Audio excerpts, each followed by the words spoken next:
தேவனுடைய வார்த்தைக்கு மகிமை உண்டாவதாக. பிதாவாகிய தேவனுக்கு, குமாரனாகிய இயேசுவுக்கு, பரிசுத்த ஆவியானவராகிய தேவனுக்கு துதி கன மகிமை உண்டாவதாக. நீங்கள் கேட்டுக்கொண்டிருக்கின்ற இந்த நிகழ்ச்சியானது சத்தியம் பல்கலைக்கழகத்தின் சார்பாக ஒரு வார்த்தை சொல்லும் என்ற நிகழ்ச்சியை கவனித்துக் கொண்டிருக்கிறீர்கள். அநேக ஆயிரம் மக்களுக்கு இதை ஆசீர்வாதமாக பரிசுத்த ஆவியானவராகிய தேவன் மாற்றி தந்திருக்கிறதற்காக நாங்கள் தேவனுக்கே சகல துதியையும் கனத்தையும் மகிமையும் செலுத்துகின்றோம். தேவனுடைய வார்த்தையை தேடி தியானம் பண்ணி ஆராயும்படியாக நாம் எடுத்துக்கொள்ளுகிற ஆராய்ச்சி என்னவென்றால், இயேசு கிறிஸ்துவின் இரண்டாவது வருகையின் ரகசியங்கள். The secrets of the second coming of Jesus. பொதுவாக ஏறக்குறைய எல்லா கிறிஸ்தவர்களுமே இயேசு சீக்கிரம் திரும்பி வருவார் என்று விசுவாசிப்பது உண்டு, பிரசங்கிப்பது உண்டு, தீர்க்க தரிசனங்கள் கூட அறிவிப்பது உண்டு. ஆனால் இயேசு கிறிஸ்துவின் இரண்டாவது வருகையினுடைய நோக்கத்தையும் அதனுடைய தெளிவான திட்டத்தையும் அதன் நிமித்தமாக உண்டாக போகின்ற விளைவுகளையும் நாம் அறிந்திருப்பது அவசியம். அப்படிப்பட்ட சத்தியத்திலே இப்பொழுது பரிசுத்த ஆவியானவர், சத்திய ஆவியானவர் நம்மை நடத்தி செல்ல இருக்கின்றார். ஆயத்தமாக இருப்போமா? இயேசு கிறிஸ்துவனுடைய முதலாவது வருகைக்கும் இரண்டாவது வருகைக்கும் தொடர்பு உண்டு. இயேசு கிறிஸ்துவனுடைய இரண்டாவது வருகைக்கும் கடைசியிலே உண்டாக போகிற மூன்றாவது வருகைக்கும் தொடர்பு உண்டு. இயேசு கிறிஸ்து அவருடைய முதலாவது வருகையிலே ஏறக்குறைய 2000 ஆண்டுகளுக்கு முன்னதாக அவர் வந்ததான பொழுது இரட்சகராக வந்தார் என்றோ, ஜனங்களை அவர்களுடைய பாவங்களிலிருந்து மீட்டு ரட்சிக்கிறவராக வந்தார் என்பதும் மத்தேயு 1:18 1 தீமோத்தேயு 1:15 இன்னும் ஏராளமான ஆதார வசனங்களிலிருந்து நாம் அறிந்திருக்கிறோம். தேவனுக்கே மகிமை. ஆனால் முதலாவது வருகையிலே இரட்சகராக வந்தவர் நமக்காக மரித்து அடக்கம் பண்ணப்பட்டு உயிர்த்தெழுந்து நமக்கு கிடைக்க வேண்டியதான ரட்சிப்பை ஆயத்தப்படுத்தினவர். வானங்களுக்கு மேலாக உன்னதத்திலே எடுத்துக் கொள்ளப்பட்டு பிதாவின் வலது பாரிசத்திலே உட்கார்ந்து நமக்காக பரிந்து பேசிக் கொண்டிருக்கிறார் என்பதனையும் நாம் அறிவோம். வசனங்கள் உறுதிப்படுத்துகின்றன.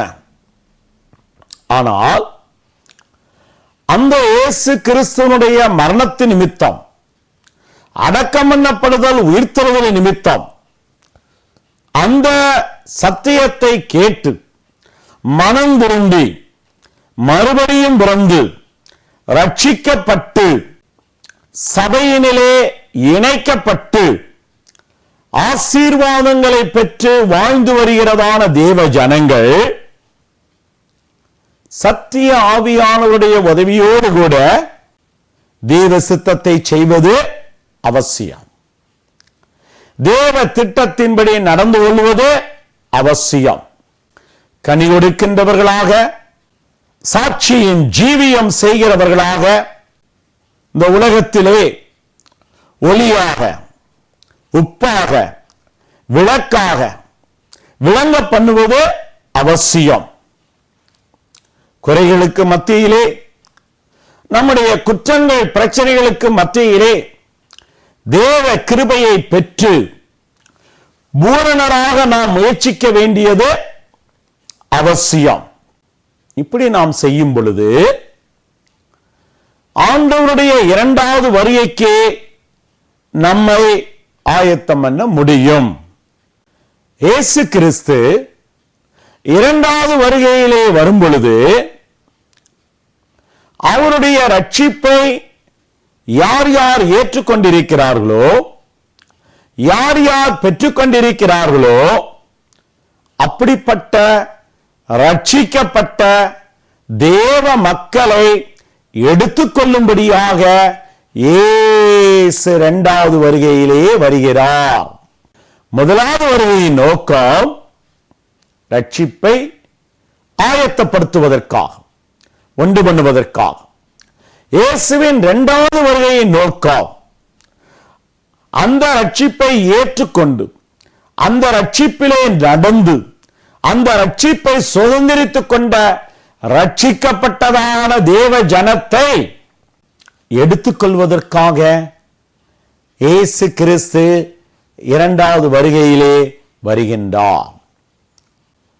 இயேசுவின் இரத்தத்தினாலே கழுவப்பட்டு பாவ மன்னிப்பை நாம் பெறும் பொழுது அது கடந்த கால ரட்சிப்பாக மாறுகிறது. நிகழ்கால வாழ்க்கையிலே பாவத்தின் வல்லமையை மேற்கொள்ள பரிசுத்த ஆவியானவருடைய வழிநடத்துதலை பெற்று சத்தியங்களுக்கு கீழ்ப்படிந்து பயபக்தியுள்ள வாழ்க்கையை நாம் செய்யும் பொழுது நமக்கு நிகழ்கால ரட்சிப்பு கொடுக்கப்படுகின்றது. கடந்த கால ரட்சிப்பையும் நிகழ்கால ரட்சிப்பையும் பெற்று ஒருவேளை மரிப்போம் என்றால் நம்முடைய ஆவியானது தன்னை தந்த தேவனிடத்திலே போய்விடுவதாக பிரசங்கியிலே 12 7, 8, 9 வசனங்கள் கூறுகின்றன. நம்முடைய சரீரமானது மண்ணிலிருந்து எடுக்கப்பட்டபடியால் மண்ணுக்கு திரும்புவதாக ஆதியாகமம் 3வது அதிகாரம் உறுதிப்படுத்துகின்றது. நம்முடைய ஆத்துமாவானது கீழான பரதேசுக்கு, ஹேடிஸ் என்று அழைக்கப்படுகிற இடத்திற்கு கடந்து சென்று இளைப்பாறிக் கொண்டிருப்பதாக வேதம் கூறுகிறது. இப்படிப்பட்ட சூழ்நிலையிலே இயேசு தான் இப்போது இருக்கிற பரலோகத்தை விட்டு அவர் இறங்கி வானத்திற்கு வருகின்றார். 1 தெசலோனிக்கேயர் 4வது அதிகாரம் 16, 17 வசனங்களை நீங்கள் வாசிப்பீர்கள் என்றால் மிக ஆழமான ரகசியங்கள் வெளிப்படுத்தப்படுகின்றன. என்ன? இயேசு அவ்விதமாக வானத்திலிருந்து இறங்கி வரும்போது, பரலோகத்திலிருந்து இறங்கி வரும்போது, முதலாவது கிறிஸ்துவுக்குள் மரித்தவர்கள் உயிர்த்தெழுந்து அவரை ஆகாயத்திலே சந்திக்கின்றார்கள். இரண்டாவதாக உயிரோடு இருக்கிற ஆண்டவருடைய பிள்ளைகள் மறுரூப பெற்று அவரை ஆகாயத்திலே சந்திக்கிறார்கள். மொத்தத்திலே இயேசு தம்முடைய இரண்டாவது வருகையிலே அவர் பூமிக்கு வருவதல்ல, மாறாக இரண்டாவது வருகையிலே அவர் ஆகாயத்திலே தன்னை வெளிப்படுத்துகிறார். இதைத்தான் எபிரேயர் 9:28 உறுதிப்படுத்துகின்றது. அவர் இரண்டாம் தரம் தமக்காய் காத்து கொண்டிருக்கிறவர்களுக்காக இரண்டாம் தரம் பாவம் இல்லாமல் தரிசனமாவார் என்றிருக்கிறது. பூமிக்கு வருவார் என்றல்ல, தரிசனமாவார் என்று எழுதப்பட்டிருக்கிறது. இதே காரியம் சங்கீதத்திலே 102வது சங்கீதம் 15 சொல்லப்பட்டிருக்கிறது, கர்த்தர் சீயோனை கட்டி, புதிய ஏற்பாட்டு சபையை குறித்த ரகசியம், சீயோனை கட்டி அவர் மகிமையிலே வெளிப்படுவார். மகிமையிலே வருவார் என்பதல்ல, மகிமையிலே வெளிப்படுவார் என்று சொல்லப்படுகிறது. ஆகவே இயேசு கிறிஸ்து இரண்டாவது வருகையிலே பூமிக்கு வரமாட்டார் என்பது மிகவும் தெளிவாக உறுதிப்படுத்தப்படுகிறது. அது மூன்றாவது வருகையிலே நடக்கப் போகிறதான ஒரு காரியம். அடுத்த ஆராய்ச்சியிலே அதை நாம் இன்னும் சற்று ஆழமாக ஆராயப் போகின்றோம். இப்பொழுது இந்த இரண்டாவது வருகையிலே இயேசு தன்னை வானத்திலே வெளிப்படுத்தும் பொழுது முதலாவது பரிசுத்தவான்கள், கிறிஸ்துவுக்குள் மரித்தவர்கள் உயிர்த்தெழுந்திருப்பார்கள் என்று சொல்லப்படுகிறது. யார் இந்த கிறிஸ்துவுக்குள் மரித்தவர்கள்? ஆதாமுடைய காலத்திலிருந்து இயேசுவினுடைய இரண்டாவது வருகை வரைக்கும் யார் யார் தேவ சித்தத்தை செய்தார்களோ, தேவ திட்டத்தின்படி நடந்தார்களோ, குறிப்பாக கிறிஸ்துவுக்குள் என்பது வார்த்தையை குறிக்கிறது, வார்த்தையை குறிக்கிறது, தேவ வசனத்தை குறிக்கிறது. இப்படி இருக்க ஒருவன் கிறிஸ்துவுக்குள் இருந்தால் புதிய சிருஷ்டியா இருக்கிறான் என்று 2 கொரிந்தியர் 5:17 கவனியுங்கள். அங்கு கிறிஸ்துவுக்குள் என்பது கிறிஸ்தவ மதத்தை குறிக்கவில்லை, கிறிஸ்தவ மார்க்கத்தை குறிக்கவில்லை, மாறாக வார்த்தையை குறிக்கிறது. நீங்கள் என்னிலும் என் வார்த்தைகள் உங்களிலும் நிலைத்திருந்தால், யோவான் 15:6-7 வசனங்கள். ஆகவே வார்த்தைக்குள் வாழும் பொழுது, வார்த்தைக்குள்ளாக தேவ சித்தத்தை செய்யும் போது, கடைசியிலே வார்த்தைக்குள்ளாக மரிக்கிற போது அவர்கள்தான் கிறிஸ்துவுக்குள் மரித்தவர்கள். அவருடைய ஆவி தேவனிடத்திலே போய்விடுகிறது, அவருடைய சரீரம் மண்ணோடு மண்ணாக மாறிவிடுகிறது, அவர்களுடைய ஆத்துமா கீழான பரதேசுக்கு சென்று ஹேடிஸ்லே இளைப்பாரி கொண்டிருக்கிறார். அப்படி இளைப்பாரி கொண்டிருக்கும் பொழுது ஆண்டவர் இயேசு ஆகாயத்திலே வெளிப்படும் பொழுது இந்த ஆத்துமாக்களுக்கு ஒரு உயிர்த்தெழுந்த சரீரம் நித்திய ரட்சிப்பாக கொடுக்கப்படுகின்றது. அந்த சரீரமும் அந்த ஆத்துமாவும் ஒன்றோடு ஒன்றாக இணைகிறது. அடுத்தபடியாக தேவனிடத்திலிருந்து ஜீவ ஆவியானது பிரவேசித்து, வெளிப்படுத்தல் 11வது அதிகாரத்தின்படி ஆத்துமாவையும் சரீரத்தையும் உயிர்ப்பித்து அங்கே உயிர்த்தெழுந்து பறந்து சென்று இயேசுவை ஆகாயத்திலே சந்திக்கின்ற ஒரு மகிமையான சந்திப்பு நடைபெறுகிறது. 1 தெசலோனிக்கேயர் 4வது அதிகாரத்தின்படி 16-17 வசனங்களின்படி முதலாவது கிறிஸ்துவுக்குள் மரித்தவர்கள் உயிர்த்தெழ வேண்டும். அடுத்தபடியாக உயிரோடு இருக்கிறவர்களும் ஆண்டவரை சந்திக்க வேண்டும் என்று எழுதப்பட்டிருக்கிறது. உயிரோடு இருக்கிற நாமும் அவர்களோடு கூட மேகங்கள் மேல் எடுத்துக்கொள்ளப்பட்டு ஆகாயத்திலே என்றென்றும் அவரோடு கூட இருப்போம் என்று சொல்லப்பட்டிருக்கிறது. மரித்த கிறிஸ்துவுக்குள் மரித்தவர்கள் உயிர்த்தெழுந்த சரீரங்களை பெறுகிறார். ஆனால் இயேசுவின் வருகையிலே மரியாமல் இருக்கிற ஆண்டவருடைய பிள்ளைகள், இயேசுவின் இரண்டாவது வருகையிலே அவர் வரும்போது அந்த காலகட்டங்களிலே உயிரோடு இருக்கிற தெய்வ பிள்ளைகள், ஆத்துமா இருக்கிறது, ஆவி இருக்கிறது, சரீரம் இருக்கிறது, ஆனால் உடம்பிலே ரத்தமும் மாமிசமும் இருக்கிறபடியினாலே ரத்தமும் மாமிசமும் தேவனுடைய ராஜ்யத்தை சுதந்திரிக்க முடியாது என்று 1 கொரிந்தியர் 15 51, 52, 53 எழுதப்பட்டிருக்கிறபடியினாலே இந்த ரத்தமானது சுண்டப்பட்டு இந்த மாமிசமானது சுருக்கப்பட்டு மறுரூப சரீரமாக அங்கு பறந்து சென்று இயேசுவை சந்திக்கின்றனர். மரித்தவர்களுக்கு உயிர்த்தெழுந்த சரீரம் கொடுக்கப்படுகிறது. உயிரோடு இருக்கிற ஆண்டவருடைய பிள்ளைகளுக்கு மறுரூபப்பட்டதான ஒரு சரீரம் கொடுக்கப்படுகிறது. என்ன ஆச்சரியமான ரகசியங்கள்! இப்படிப்பட்ட ஒரு மகிமையான சம்பவங்கள் இயேசுவின் 2வது வருகையிலே நடைபெறப் போகிறது. தொடர்ந்து உபத்திரவ காலத்திற்கு இவர்கள் தப்புவிக்கப்படுகிறார்கள்.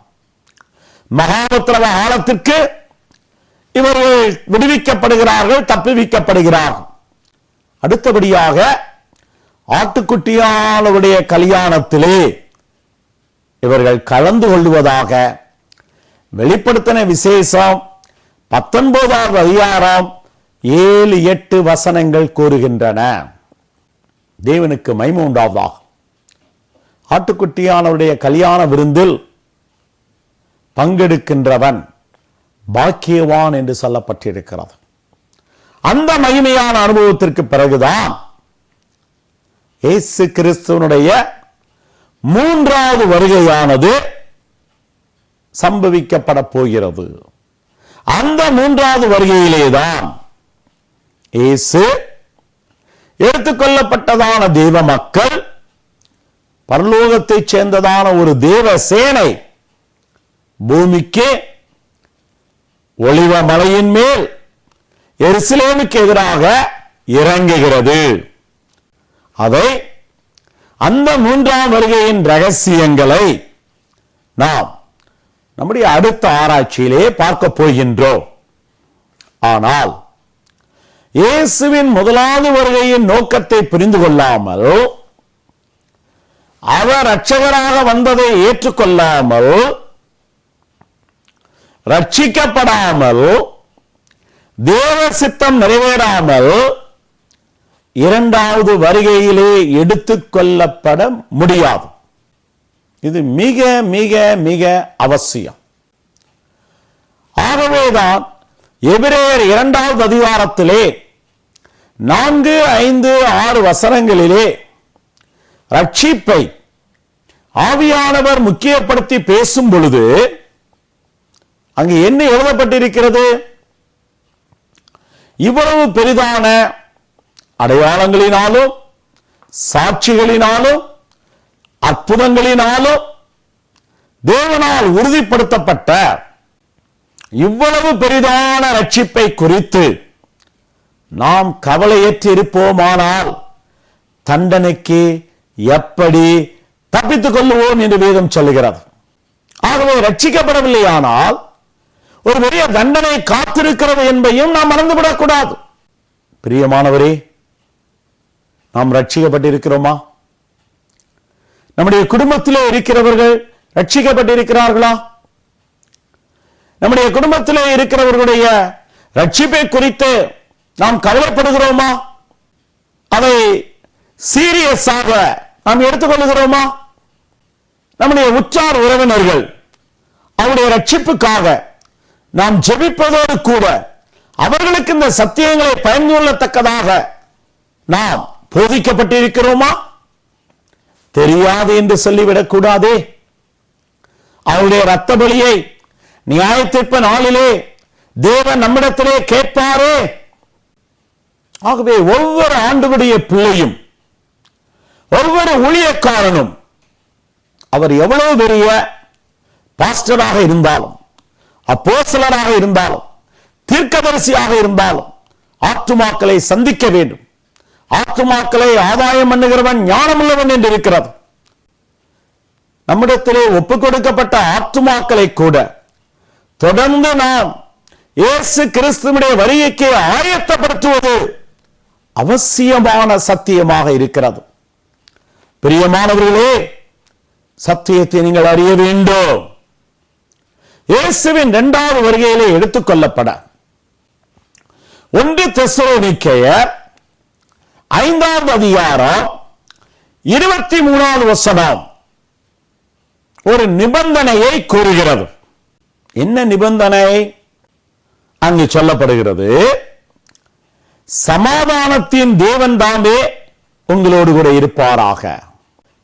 கர்த்தராகிய இயேசு கிறிஸ்து வரும்போது, அதாவது இரண்டாவது வருகையிலே, உங்கள் ஆவி, ஆத்துமா, சரீரமானது குற்றமற்றதா இருக்கும்படி காக்கப்படுவதாக. யோசிக்க வேண்டும். இயேசுடைய இரண்டாவது வருகையிலே எடுத்துக்கொள்ளப்பட வேண்டுமானால், நான் கிறிஸ்தவ குடும்பத்தில் பிறந்திருக்கிறேன், கிறிஸ்தவ பெயரை நான் வைத்திருக்கிறேன், கிறிஸ்தவ ஆலயங்களுக்கு செல்லுகிறேன், கிறிஸ்தவ ஊழியங்களை செய்கிறேன், ஒரு தடவை ரட்சிக்கப்பட்டேன், ஞானஸ்நானம் எடுத்தேன், அந்நிய பாஷைகளை பேசுகிறேன் என்று சொன்னால் பத்தாது. ஒருவேளை இவைகளெல்லாம் ஆரம்பமாக இருக்கலாம். ஆனால் இயேசுவின் இரண்டாவது வருகையிலே எடுத்துக்கொள்ளப்பட நம்முடைய ஆவி, ஆத்துமா, சரீரமானது பரிசுத்தமாகிக் கொண்டே இருக்க வேண்டும், குற்றமற்றதாய் கொண்டே இருக்க வேண்டும், காக்கப்பட்டு கொண்டே இருக்க வேண்டும். பரிசுத்தம், குற்றமற்ற தன்மை, காக்கப்படுதல், இந்த 3 ஆசீர்வாதங்களையும் தேவனுடைய வார்த்தை தான் கொடுக்க முடியும். ஒரு மனிதனுக்கு சத்தியம் தான் கொடுக்க முடியும். ஆகவே சத்தியம் என்பது ஒரு மனிதனுடைய வாழ்க்கையிலே மிக மிக மிக முக்கியமான ஒரு ஆசீர்வாதம். ரோமர் 1ஆம் அதிகாரம் சத்தியத்தை அநியாயத்தினாலே அடக்கி வைக்கின்ற எல்லா மனுஷருடைய அவபக்திக்கு விரோதமாக தேவ கோபம் வெளிப்படுத்தப்பட்டிருக்கிறது. சத்தியத்தை அறிய உண்டாகிற தடைகளை எல்லாம் இயேசுவின் நாமத்தினாலே தேவ ஜனமே நீங்கள் மேற்கொள்ள வேண்டும். சத்தியத்தை நீங்கள் நேசிக்க வேண்டும், சத்தியத்தை நீங்கள் தேட வேண்டும். சங்கீதம் 37:3 என்ன சொல்லுகிறது?